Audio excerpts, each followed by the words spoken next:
Vamos a olvidar la pantalla. La primera es que Dios es injusto al elegir a unos y no a otros. ¿Alguna vez alguien te ha dicho eso? A mí me lo han dicho muchas veces. Dios es injusto. ¿Por qué le elige a unos y no a otros? Y Pablo responde a esta objeción en los versículos 14 al 18 que estudiamos la semana pasada. La siguiente objeción es más bien un reproche. Es cuando la persona se siente acorralada por la doctrina de la elección de Dios y ahora le echa la culpa a Dios de su incredulidad. Decía Luis Buñuel, un famoso cineasta español, yo soy ateo por la gracia de Dios. Y eso es lo que este hombre está haciendo aquí. Vean el versículo 19. Me dirás entonces, aquí está la objeción, ¿por qué pues todavía reprocha a Dios? Porque ¿quién resiste a su voluntad? La Nueva Versión Internacional lo traduce de esta manera. Pero tú me dirás entonces, ¿por qué todavía nos echa la culpa a Dios? ¿Por qué Dios me trata como culpable? ¿Quién puede oponerse a su voluntad? Pablo acaba de decir en el versículo 18 que del que quiere Dios tiene misericordia y al que quiere endurece. De ahí la pregunta del oponente de Pablo: ¿cómo puede un Dios así juzgar a los seres humanos? Si Él ha determinado en su soberanía lo que hará con cada uno. Y de nuevo, mis hermanos, tenemos que insistir en el hecho de que si Pablo hubiera enseñado que Dios escoge a los que Él sabe de antemano que van a creer en Cristo, no se hubiera levantado esa objeción. Si eso fuera lo que Pablo hubiera enseñado. Pero lo que levanta este cuestionamiento es precisamente la enseñanza de Pablo sobre la soberanía absoluta de Dios en la salvación de los pecadores. En otras palabras, el oponente de Pablo entendió perfectamente lo que él está enseñando, pero está llegando a una conclusión equivocada. Yo puedo entender una enseñanza, pero entonces inferir cosas que son erróneas. Porque la inferencia o la conclusión a la que ha llegado el oponente de Pablo es esta: si Dios es soberano, entonces yo no soy culpable. Yo no tengo responsabilidad. No soy responsable de mis pecados. Ni siquiera soy responsable de ser incrédulo, porque Dios es soberano. Pablo no está tratando aquí con un creyente confundido que desea de corazón tener un mejor entendimiento de esta doctrina. Por favor, Pablo, explícame mejor este tema de la elección incondicional, porque yo no acabo de entender cómo es que Dios opera en el corazón de los hombres para traernos a salvación. ¿Tú me pudieras dar un poco más de explicación? No, eso no es lo que tenemos aquí. Eso no es lo que está pasando aquí. El oponente de Pablo está indignado con Dios. Él está criticando la forma de actuar de Dios. ¿Cómo se atreve Dios a juzgar a los hombres, a juzgarme a mí? Si a final de cuentas nadie puede resistir su soberana voluntad. Es por eso que en vez de responder su pregunta, Pablo va a tratar con su corazón. Me encanta esto. O sea, Pablo sabe, no vale la pena seguir argumentando. Yo tengo que ayudar a este individuo. Yo tengo que tratar con su corazón. Porque no son más explicaciones lo que este hombre necesita. Mis hermanos, Romanos 9, de verdad, está bien claro. Bien claro. No es más explicación, es más humillación. Más humillación delante del Dios del cielo. Así que lo primero que hace Pablo en este pasaje es hacerle ver a su oponente y de paso a todos nosotros la distancia infinita que hay entre Dios y sus criaturas. Vean el versículo 20. Al contrario, ¿quién eres tú, oh hombre, que le contestas a Dios? Hay un contraste aquí que se ve más claro en el original. Oh hombre está al principio de la oración y la palabra Dios tiene un artículo definido, no es simplemente Dios, es el Dios. Es como que Pablo él está diciendo, oh hombre, ¿quién eres tú? ¿Quién eres tú para que le pidas cuentas al Dios, al único Dios? Pablo le está diciendo, mira mi amigo, hay un solo Dios y no eres tú. Hay un solo Dios y no eres tú. Eres un hombre, eres una criatura que para colmo de males eres pecadora y aún así crees tener el derecho de criticar a Dios y demandarle una explicación.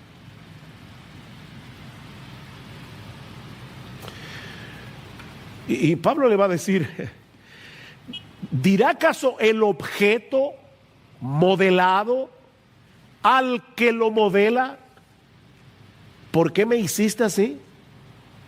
Ahora, la idea detrás de esta comparación que Pablo está usando aquí no es que el hombre sea un objeto inerte como una masa de barro en la mano del alfarero. No, el hombre posee una voluntad racional porque fuimos creados a imagen y semejanza de Dios. Nosotros tenemos intelecto, tenemos voluntad, tenemos emociones. Lo que Pablo quiere hacernos ver con esta comparación es cuán absurda es la actitud de una criatura que se atreve a criticar a su hacedor. Eso es tan absurdo como imaginar a una masa de barro criticando al alfarero por lo que él ha decidido hacer con ella. Esta era una ilustración muy conocida para los judíos, porque aparece varias veces en el Antiguo Testamento. Por ejemplo, en Isaías capítulo 29, versículo 16, Dios le dice a su pueblo, ay de los que van muy hondo para esconder sus planes al Señor y realizan sus obras en tinieblas y dicen, ¿quién nos ve o quién nos conoce? ¡Qué equivocación la vuestra! ¿Es acaso el alfarero como el barro para que lo que esté hecho diga a su hacedor, él no me hizo? ¿O lo que está formado diga al que lo formó, él no tiene entendimiento? ¿Ustedes creen que el alfarero que está haciendo su taza no conoce la taza bien? Él la hizo. Es la misma idea que encontramos en Jeremías 18. Dios le ordena a Jeremías que vaya a casa del alfarero y cuando llega lo encuentra haciendo una vasija de barro que se echa a perder. Así que el alfarero tiene que hacerla de nuevo y el texto en Jeremías dice, según le pareció mejor al alfarero hacerla. Y entonces Dios le dice a Jeremías, ¿no puedo yo hacer con vosotros, casa de Israel, lo mismo que este alfarero? Declara el Señor. He aquí como el barro en manos del alfarero, así sois vosotros en mi mano, casa de Israel. Wow. Él es el creador. Nosotros somos sus criaturas. ¿Ustedes se imaginan a una masa de barro molesta con el alfarero porque la convirtió en taza en vez de plato, o porque le hizo una asa demasiado pequeña. Mi esposa, Gloria, en estos días me dio una ilustración más criolla. Aquí tenemos a una mujer con harina y agua, y resulta que la masa está peleando porque la hizo yaniqueque en vez de pastelito. Entonces, yo sé que mueve a risa. Yo lamento los que están viendo esto de otro país, no van a entender nada, pero yo sé que mueve a risa, pero hermanos, es precisamente la ironía que Pablo nos está presentando aquí. Dice John Stott, estas personas se niegan a permitir que Dios sea Dios. Como si el alfarero se hubiera convertido en la vasija y la vasija en el alfarero cambiaron de posición.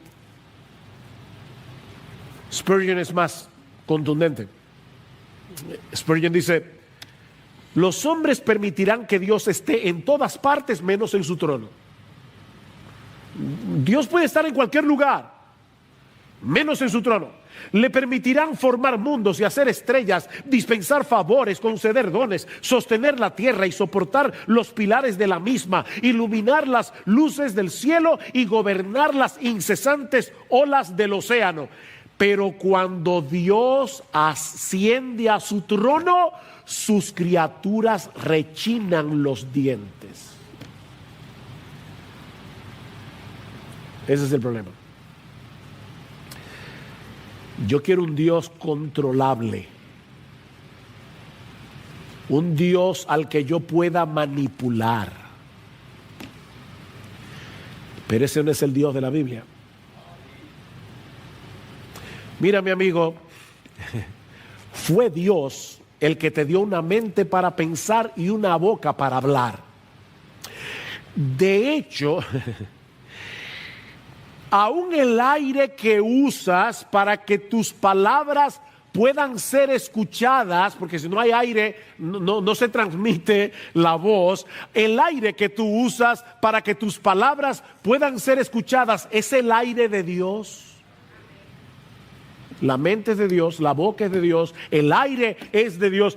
¿Y tú te atreves a usar tus capacidades para criticarlo?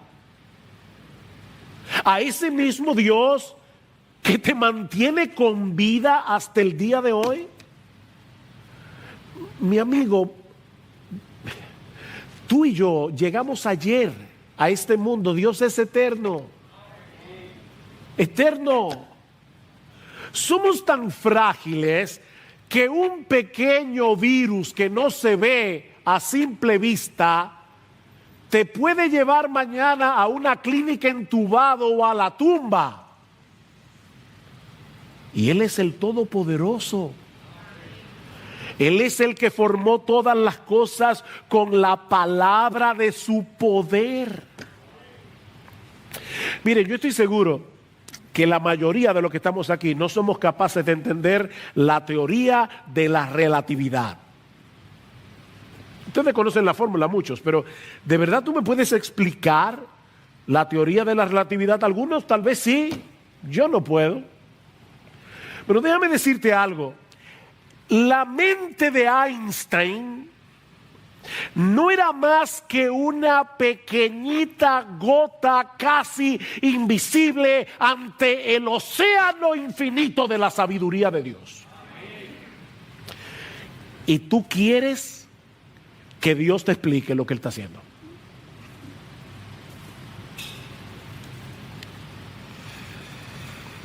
Aquí tenemos a este hombre con un entendimiento entenebrecido y distorsionado por causa del pecado, desafiando y criticando a Dios por su gestión gubernamental y demandándole una explicación. ¿Cómo es eso de que tú eres soberano y que yo soy responsable? Explícame eso. ¿O tú pretendes que yo crea en ti sin que tú me des una explicación? Wow. Miren, mis hermanos y amigos que están aquí en esta mañana y que nos están viendo por la internet, nosotros no podemos entender siquiera cómo es que nuestros propios deseos operan en nuestro interior y cómo mueven nuestra voluntad. Tú no te entiendes a ti mismo, de verdad. Yo no entiendo cómo es que yo opero. No, yo sé que yo deseo cosas, pero yo no sé cómo es que los deseos operan en mi corazón, cómo mueven mi voluntad para que yo quiera una cosa en vez de la otra. Y vamos a demandarle a Dios que nos explique cómo es que armoniza nuestra responsabilidad con su soberanía. ¿De verdad tú crees que si Dios te explicara eso, tú lo vas a entender?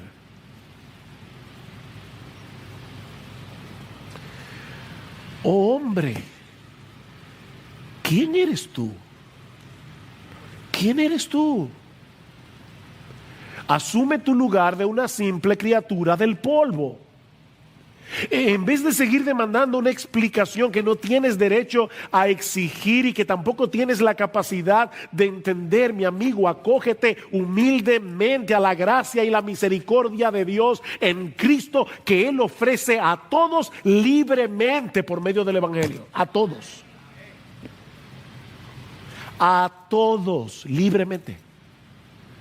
Si tú no vienes es porque no quieres. Pero Pablo no solo le hace ver a este hombre que hay una distancia infinita entre nosotros y Dios, sino también que Dios tiene el derecho y la autoridad de dispensar su justicia y su misericordia como Él quiera. Para eso es Dios. Vean otra vez versículo 20 y 21. Al contrario, ¿quién eres tú, hombre, que le contestas a Dios? ¿Dirá acaso el objeto modelado al que lo modela, ¿por qué me hiciste así? ¿O no tiene el alfarero derecho, potestad sobre el barro, de hacer de la misma masa un vaso para uso honorable y otro para uso ordinario? Yo creo que aquí la Reina Valera del 60 es mucho más precisa en la traducción. ¿O no tiene potestad el alfarero sobre el barro para hacer de la misma masa un vaso para honra y otro para deshonra?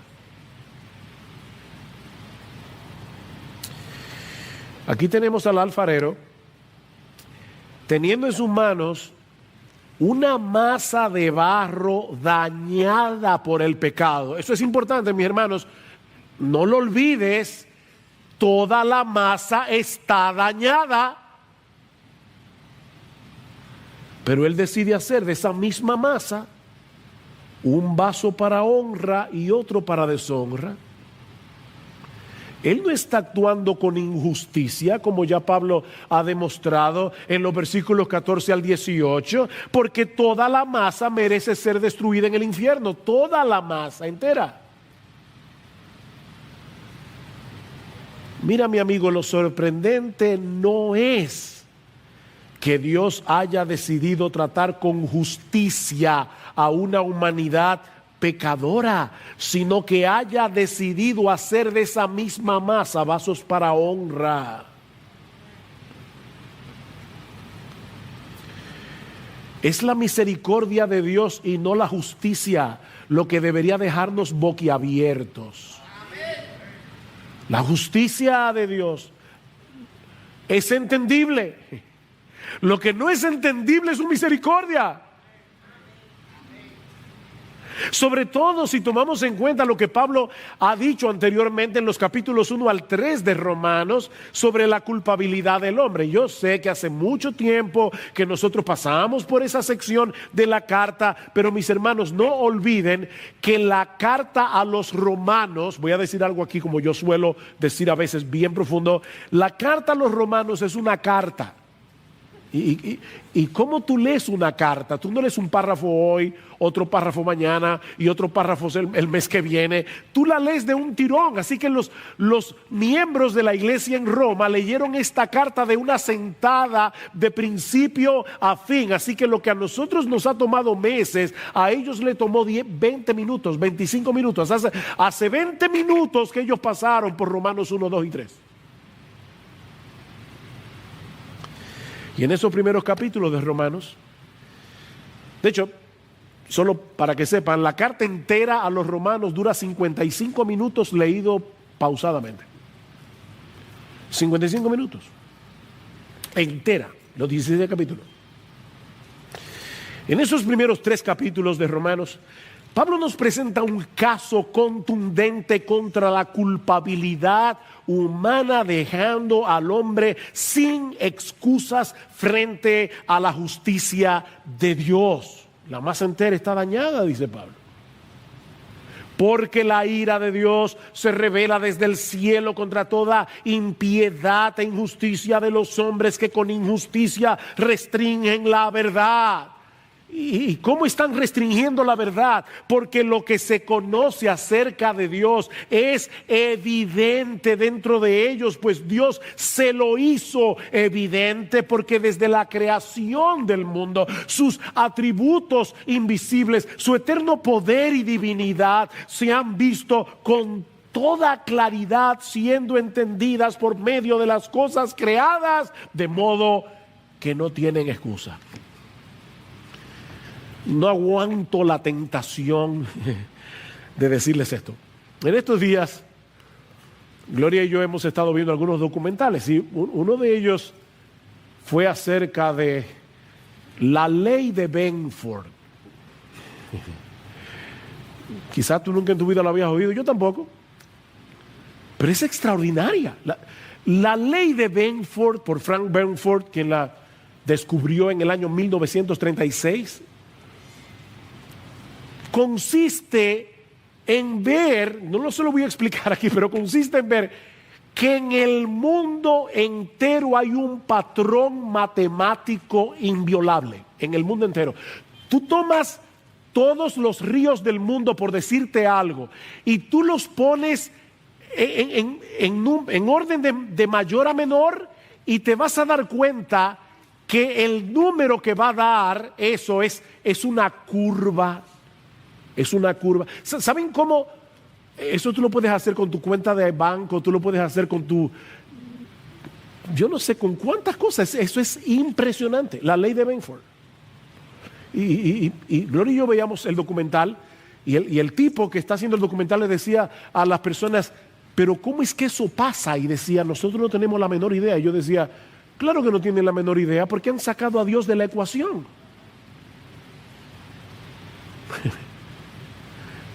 Decía Isaac Newton, Dios geometriza.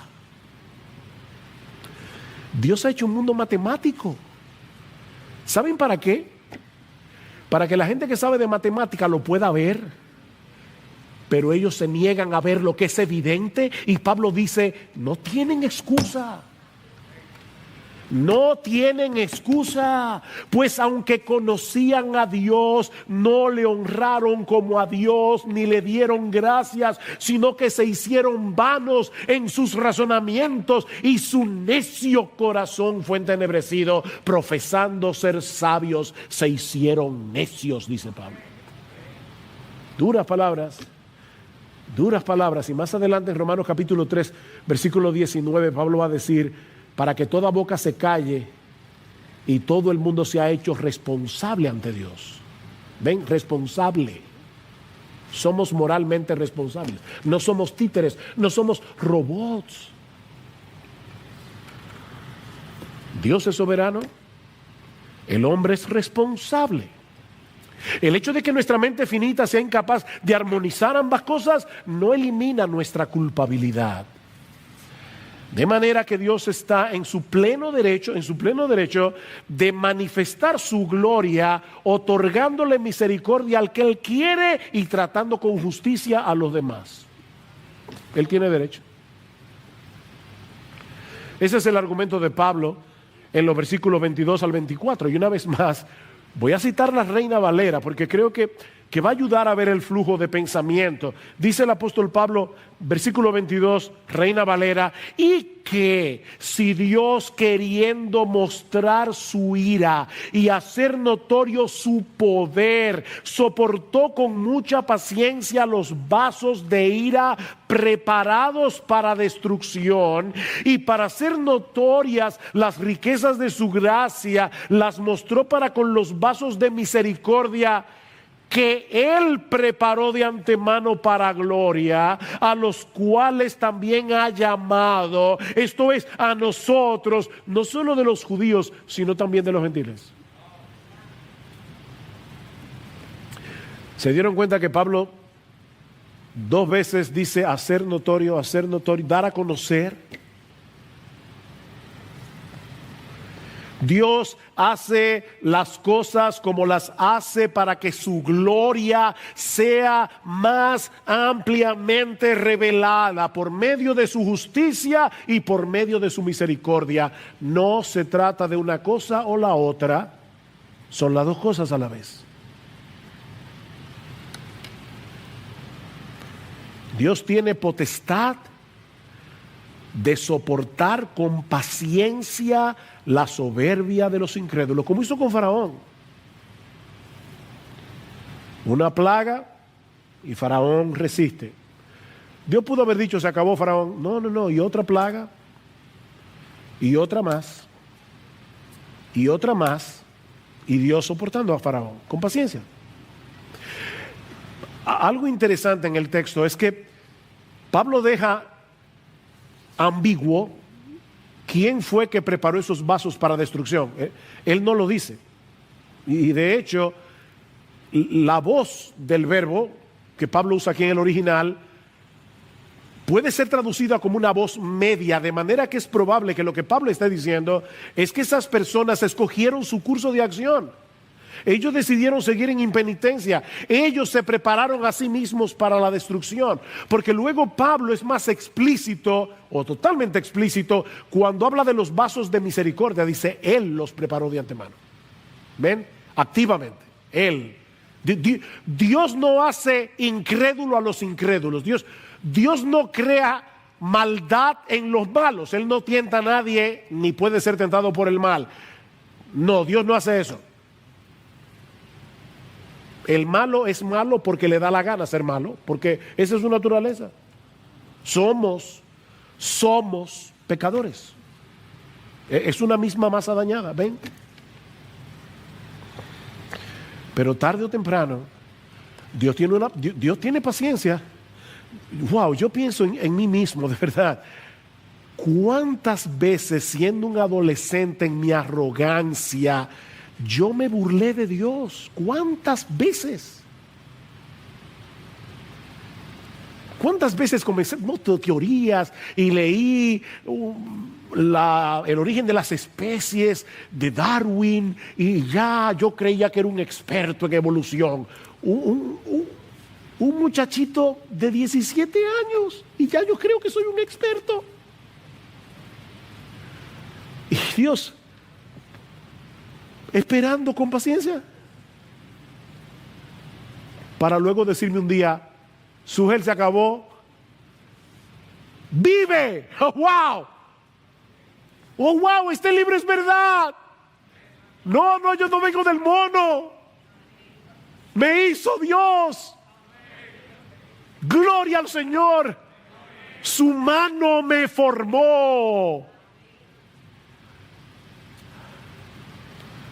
¡Cuánta paciencia! Así que mi amigo, tú solo tienes una opción, y es humillarte ante Dios y clamar por misericordia, porque Él es justo, pero también es misericordioso. Las dos cosas.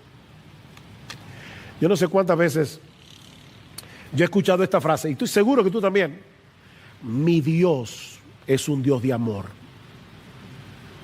y Él no va a condenar a nadie. ¿Han oído eso? Si me dieran $1 por cada vez que yo oigo esa frase, tendría un dinerito. Mi Dios es un Dios de amor. Sí, es verdad. Él es un Dios de amor. pero es también un Dios de justicia. Mira, un Dios que solo tiene amor pero no tiene justicia, no es el verdadero Dios, es una caricatura de Dios. Ese no es el verdadero Dios. De hecho, si no entendemos su justicia y su ira contra el pecado, tampoco vamos a poder entender la magnitud de su amor y de su misericordia.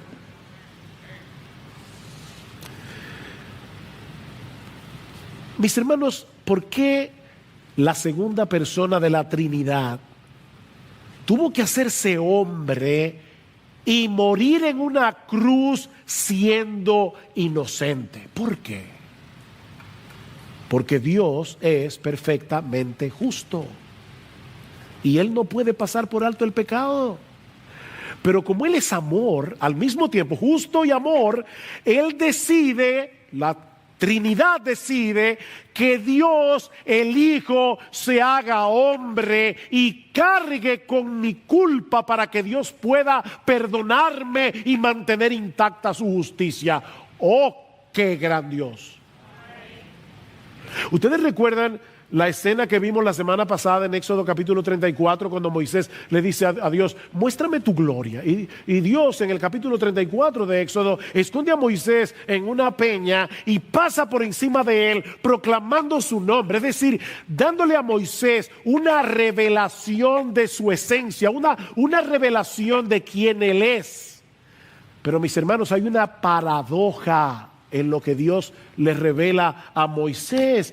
Dice Dios a Moisés, yo soy compasivo y clemente, lento para la ira y abundante en misericordia y fidelidad, el que guarda misericordia a millares. Y ahora escuchen, el que perdona la iniquidad, la transgresión y el pecado, y que no tendrá por inocente al culpable.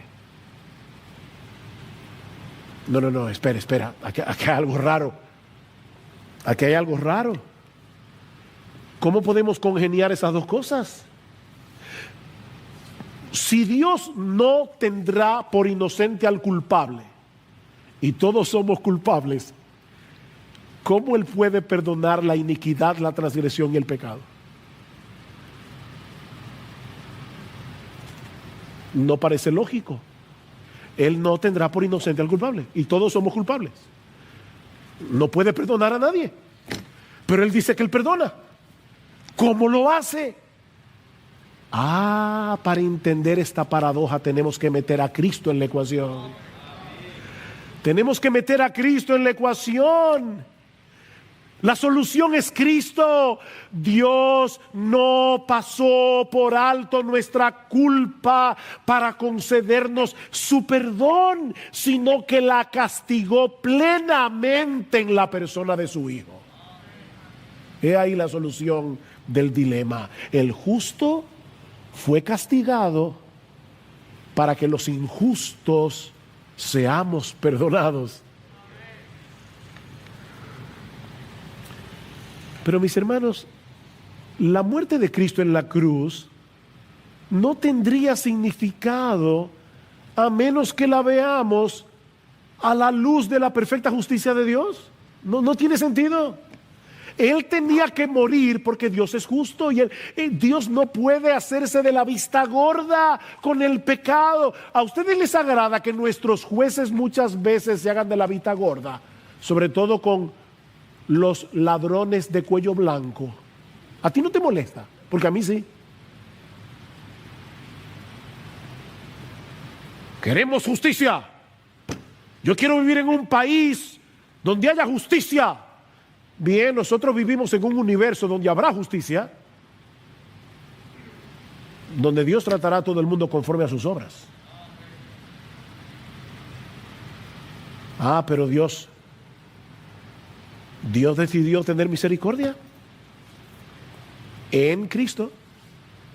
En Cristo. Mis hermanos, la misericordia, no solamente la cruz, la misericordia de Dios pierde todo su significado sin la justicia de Dios. pierde su significado. Es al ver la ira de Dios derramada justamente sobre una humanidad culpable, cuando se hace más evidente las riquezas de su gloria para con los vasos de misericordia que Él preparó de antemano para gloria. ¡Wow! ¿Ven cómo Pablo está resaltando otra vez la incondicionalidad de la elección? De esa misma masa dañada por el pecado, Dios decidió mostrar las riquezas de su gloria con vasos de misericordia que Él mismo preparó de antemano para gloria. Para que vean el esplendor de su gloria y para que compartamos su gloria. Los justos resplandecerán como el sol en el reino de su Padre, dice Jesús. Por eso es que Pablo dice en Romanos 8:18 que las aflicciones del tiempo presente no son comparables con la gloria venidera que en nosotros ha de manifestarse.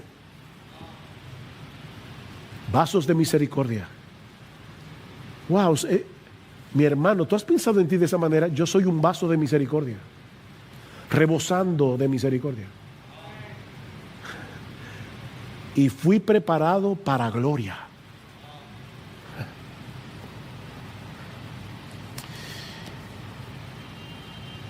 Y Pablo añade en el versículo 24, a los cuales también llamó. Y es obvio por el capítulo 8 de Romanos, que ese llamamiento del que Pablo está hablando aquí no es simplemente el llamado que hacemos libremente a través de la predicación del Evangelio a cualquiera que quiera venir a Cristo. No, este es un llamado irresistible que liberta nuestra voluntad de la esclavitud del pecado para que nosotros podamos responder libremente al llamado del Evangelio. Eso es una de las cosas que veremos esta tarde en la clase de escuela dominical. Cómo Dios nos hace libres para que podamos responder al llamado del Evangelio. Pero al hablar de este llamamiento, Pablo nos lleva de vuelta al argumento principal de toda esta sección de la carta, y es que la promesa de Dios no ha fallado. Recuerden que ese es el argumento, ese es el foco principal de los capítulos 9, 10 y 11. Aunque muchos descendientes físicos de Abraham permanecían en incredulidad, ahora Pablo le hace ver a su oponente que el verdadero Israel no solo está compuesto por todos aquellos israelitas que fueron escogidos de pura gracia, sino también por todos aquellos que fueron elegidos de entre los gentiles. Hoy, gloria a Dios, había dominicanos ahí. Por eso estamos aquí. De manera, mis hermanos, que el plan de Dios no ha fracasado. ¿Qué fue lo que Dios le prometió a Abraham en Génesis capítulo 12, versículo 3? En ti serán benditas todas las familias de la tierra. Esa fue la promesa. Y más adelante en el capítulo 22, versículo 18, Dios le dice a Abraham: y en tu simiente serán bendecidas todas las naciones de la tierra. Y eso es lo que Pablo va a probar ahora a través de 4 citas del Antiguo Testamento, 2 del libro de Oseas, 2 del profeta Isaías, para mostrar que la inclusión de los gentiles y la salvación de un remanente de Israel escogido por gracia, ese fue el plan de Dios desde el principio. Y eso nos lleva a nuestro tercer y último encabezado, que veremos mucho más brevemente. Y es que Dios ha estado llevando a cabo lo que Él se había propuesto hacer en su soberanía. Dios está haciendo lo que Él dijo que iba a hacer. La mayoría de los oponentes de Pablo eran judíos, la mayoría. Así que no sería extraño que este fuera el caso aquí. Y es como si Pablo le estuviera diciendo: pero tú no leíste la Biblia. ¿Tú no leíste en tu Biblia Lo que está sucediendo en la historia de la redención después que Cristo murió en la cruz del Calvario no es el plan B de Dios. Ese siempre fue el plan A de Dios. Vean el versículo 25. Como también dice en Oseas: a los que no eran mi pueblo llamaré mi pueblo, y a la que no era amada, amada mía. Qué dulce, ¿verdad? Cuando un esposo le dice a su esposa: amada mía. En el tiempo de Oseas, el reino del norte se había apartado de Dios, se había entregado por entero a la idolatría, es decir, que espiritualmente hablando se habían convertido en una nación adúltera, y Dios los castigó usando a la nación de Asiria en el siglo 8 antes de Cristo como instrumento de juicio. Israel fue esparcido entre las naciones y tratados como una nación gentil, como si no fueran el pueblo de Dios. ¿Saben lo que hizo Dios? En el norte, recuerden que habían 10 tribus en el norte, 2 en el sur. Dios levantó a Oseas en el reino del norte, y resulta que Oseas tenía una esposa llamada Gomer, que había sido adúltera literalmente, y le había dado a Oseas hijos de adulterio, hijos de fornicación. Y Dios usa a Oseas, que tiene este matrimonio, para mostrar lo que él iba a hacer con esos israelitas rebeldes y adúlteros. A pesar de su apostasía, Dios habría de traerlos de nuevo a la salvación por el poder de su palabra. De manera que esos que ya no podían ser llamados con toda propiedad el pueblo de Dios, eventualmente vendrían a ser su pueblo. Y yo no estoy hablando de los israelitas que murieron en la época de Oseas. Yo estoy hablando de la época de Pablo. Y ahora estoy hablando no solamente de los israelitas, estoy hablando de los gentiles. Pablo nos dice en Romanos que Dios ha cumplido esa profecía a través de la salvación de los gentiles, que ahora por la fe en Jesucristo hemos venido a ser la iglesia, el pueblo de Dios del nuevo pacto. Es el mismo argumento de Pedro en primera de Pedro capítulo 2 versículo 10, que cita el mismo texto de Oseas. Mi hermano, eso somos tú y yo por la gracia de Dios, vasos de misericordia que Él preparó de antemano para gloria.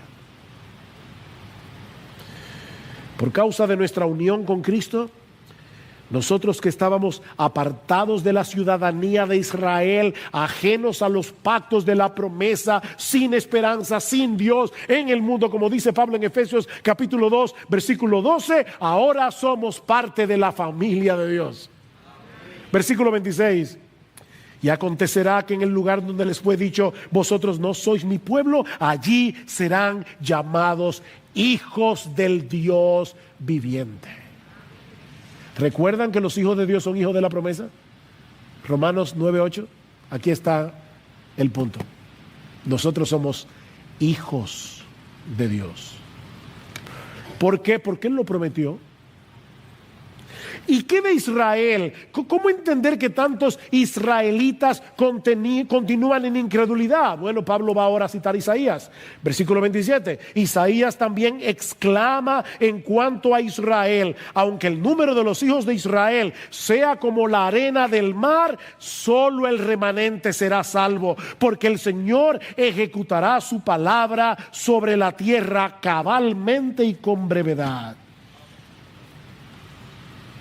Y no solo eso, vean por último el versículo 29. Como Isaías predijo, por favor, hermanos, escuchen este texto con atención, porque lo pueden pasar por alto algo importante. Si el Señor de los ejércitos no nos hubiera dejado descendencia, hubiéramos llegado a ser como Sodoma y semejantes a Gomorra. ¿Saben lo que está diciendo Pablo aquí? Dejados a la inclinación natural de sus corazones, la nación de Israel habría llegado a ser tan perversa como Sodoma y Gomorra. Pero Dios decidió soberanamente dejar una descendencia. ¿Ven otra vez la elección? Dios dejó una descendencia, un remanente escogido por gracia. Eso es lo que Pablo va a decir en Romanos capítulo 11, versículo 5. Y de la misma manera también ha quedado en el tiempo presente, dice Pablo en su época, un remanente conforme a la elección de la gracia de Dios. Un remanente escogido. De manera que la promesa de Dios no ha fracasado. Él ha estado llevando a cabo lo que desde el principio se había propuesto hacer en su soberanía: salvar a judíos y a gentiles escogidos por gracia por medio de la obra redentora de nuestro Señor Jesucristo. No, Dios nunca fracasa. Dios nunca fracasa. Mis hermanos, ¿qué aprendemos de este pasaje? ¿Qué aprendemos de este pasaje? Bueno, en primer lugar, que en vez de tratar de defender a Dios, esa es la tentación que nosotros tenemos, la tentación de defender a Dios, suavizando ciertas doctrinas de la Biblia que pueden ofender a los incrédulos. Oh no, mis hermanos, más bien debemos mostrarles la grandeza, la majestad y la santidad de Dios, para que ellos puedan ver su pequeñez y su pecado y vengan delante de Él humillados, clamando por misericordia. Mis hermanos, Pablo está lidiando con el corazón de este hombre. ¿Saben para qué? Para que se humille y encuentre salvación en Cristo. Mi hermano, no defiendas a Dios. Él no necesita que tú lo defiendas. No suavices la Biblia. No domestiques a Dios para que sea menos ofensivo al incrédulo. Él es Dios. Él es como Él es. No lo domestiques. Oh, pero aprendemos también en segundo lugar que en vez de preguntarnos por qué Dios salva a unos y no a otros, más bien deberíamos preguntarnos por qué Dios estuvo dispuesto a salvar a sus criaturas rebeldes a través de un sacrificio tan costoso. Esa es la pregunta. Miren, el ejército de Estados Unidos gasta mucho dinero en defensa, mucho dinero. Y para cuidarse de terroristas, ¿ustedes se imaginan que en el ejército de Estados Unidos se descubra que todo un batallón ha estado enviando armas secretamente para un grupo de terroristas de ISIS para hacer un atentado en la misma Casa Blanca? ¿Qué pasaría con ese batallón? Corte marcial. Son unos traidores. Eso es lo que nosotros somos. Nosotros hemos tomado los recursos que Dios nos ha dado para su gloria, para pelear contra Él, para criticar sus designios. Eso es lo que hemos hecho. Pero aquí está el juez de la corte marcial diciendo: ustedes todos merecen ser fusilados. Pero ¿saben qué? Ya yo hablé con la Suprema Corte de Justicia, yo no sé cómo funciona eso, y les pedí que me fusilaran a mí. Misericordia. Misericordia. Dios el Hijo vino a este mundo como hombre y dijo: fusílenme a mí. Fusílenme a mí para que ellos sean perdidos. Son unos traidores, son unos rebeldes, son unos adúlteros. Pero Padre, castígame a mí. Esa es la pregunta. Estás haciendo la pregunta incorrecta. Esa es la pregunta. Mis hermanos, si somos creyentes, deberíamos caer postrados y en gratitud adorar a nuestro Dios por su misericordia. Oh, ¿por qué a mí, Señor? ¿Por qué a mí? Yo estaba hecho de esa misma masa. Como uno de nuestros himnos que cantamos dice: ¿por qué, Señor? ¿Por qué será que me invitaste a mí? ¿Por qué me hiciste oír tu voz y entrar y ver tu bondad? ¿Por qué, Señor? Pues el mismo amor que el manjar sirvió dulcemente a entrar me llevó, si no, en mi pecado aún habría estado yo. ¿Por qué, Señor?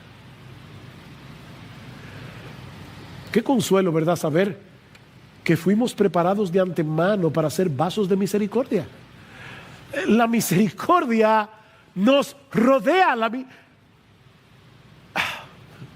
Dios nos preparó, la masa dañada, Dios nos preparó como una taza grande que Él va a colmar de sus bondades y de sus misericordias.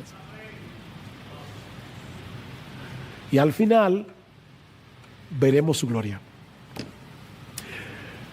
Pero aprendemos también, en tercer lugar, que debemos reconocer nuestras limitaciones y aceptar que no podemos saberlo todo ni entenderlo todo.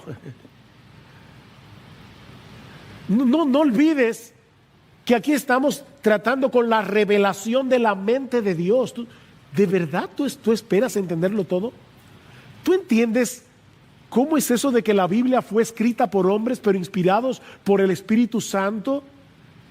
Y que Dios no anuló las personalidades ni de Pablo ni de Pedro. Cuando tú lees a Pablo es Pablo, cuando lees a Pedro es Pedro, pero fueron inspirados de tal manera que cada palabra de ese libro es palabra de Dios. ¿Tú entiendes? Pues yo no lo entiendo. Que hay un montón, óyeme. Mientras más grande es la luz, decía Spurgeon, más grandes son las tinieblas que la circundan. Mientras más entiendas cosas de la Biblia, más preguntas tendrás. Acepta el misterio, que no podemos saberlo todo. Ustedes no se imaginan cuántas herejías y cuántas distorsiones del evangelio han surgido en la historia de la iglesia, porque hay hombres que han querido explicar lo inexplicable. Las cosas reveladas son para nosotros, pero hay cosas secretas que son de Dios. Acepta eso. Si pudiéramos entender a Dios, Él sería de nuestro tamaño. Ay, pero gloria a Dios que no podemos entenderlo. Todo. En quinto lugar, aprendemos también que no debemos...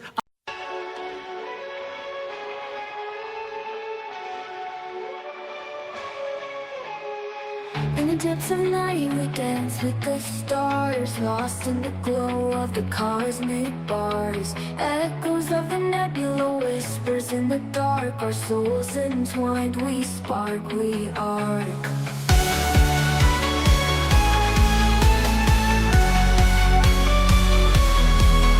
In the depths of night we dance with the stars, lost in the glow of the cosmic bars. Echoes of the nebula, whispers in the dark. Our souls entwined, we spark, we are.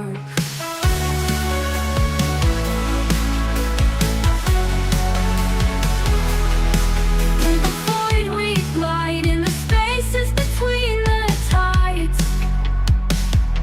Melodies of the unknown, in the shadows we've grown. Beneath the satellites we roam free, in the shadows of the galaxy. Electric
free in the shadows of the galaxy.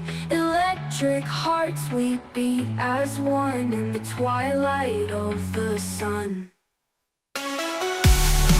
We find the light in the echoes of the past. We build the future fast.